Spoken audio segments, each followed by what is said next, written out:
And our next guest is urgently calling for authorities to get control of the fentanyl problem in the United States. That would include targeting and better tracking chemicals that can go into making the drug. Joining us now, former FDA Commissioner Dr. Scott Gottlieb. He's a board member with Pfizer and Illumina and a CNBC contributor. Would we be trying to control the domestic manufacture of fentanyl? I didn't think that was the problem. Or can we exert control globally over where it's made? Scott?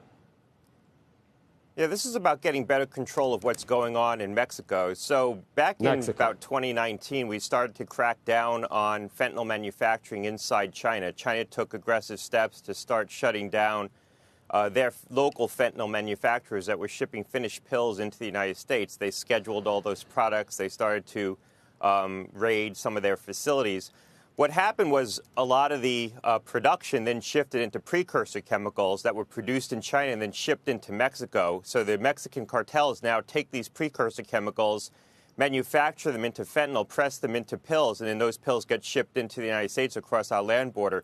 There's still pills coming in from China, so there's still medication, illegal medication coming in through international mail facilities and consigned express carriers, but a lot of it now is shifting into this trade across the border from cartels that are buying these precursors in China and then mixing the fentanyl inside labs inside Mexico. We could be doing much more to crack down on the transit of these precursor chemicals. China, first of all, could be doing much more to do that. They haven't done it so far, but I believe that there's unilateral actions that we could take to impose restrictions on these chemical manufacturers to make it much harder for them to ship these precursor chemicals into Mexico, and also put much tighter controls on the tableting equipment. The equipment used, the rotary pill presses used to manufacture the pills, those are made by an identifiable set of manufacturers in China. We can impose unilateral requirements on them if they want to sell any products into any partner nation of the United States, either the U.S. or its partners. They would have to agree to impose much greater auditing of all of their sales and put in place pedigrees that would make it easier to track and trace those shipments. Is Mexico one of our partners? Well, look, Mexico has taken steps to impose greater inspections and restrictions on chemicals and pill presses coming into that country, but it hasn't worked. I don't think they're doing everything they can do. We could be putting more pressure on the Mexican government and the Chinese government to take actions on their own. But my point was in the piece that we don't have to rely on these countries to be cooperative. I don't think they're ever going to be fully cooperative and put in place the kinds of stringent measures that we're going to require. Then how do we do it? We could be taking unilateral action here. Excuse me? Then how do we do it? If we just can't put pressure on the, how would we do it? How can we make sure that these precursor chemicals don't get to Mexico? Right. Remember, the companies that are manufacturing these chemicals, in many instances, not all, are chemical suppliers that supply other chemicals into legitimate commerce.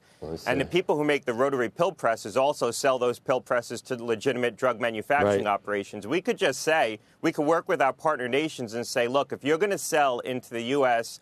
or any partner nation, you have to implement track and trace, pedigrees. You have to agree to audits of all of your sales. Otherwise, you just can't do business with the U.S. or partner nations.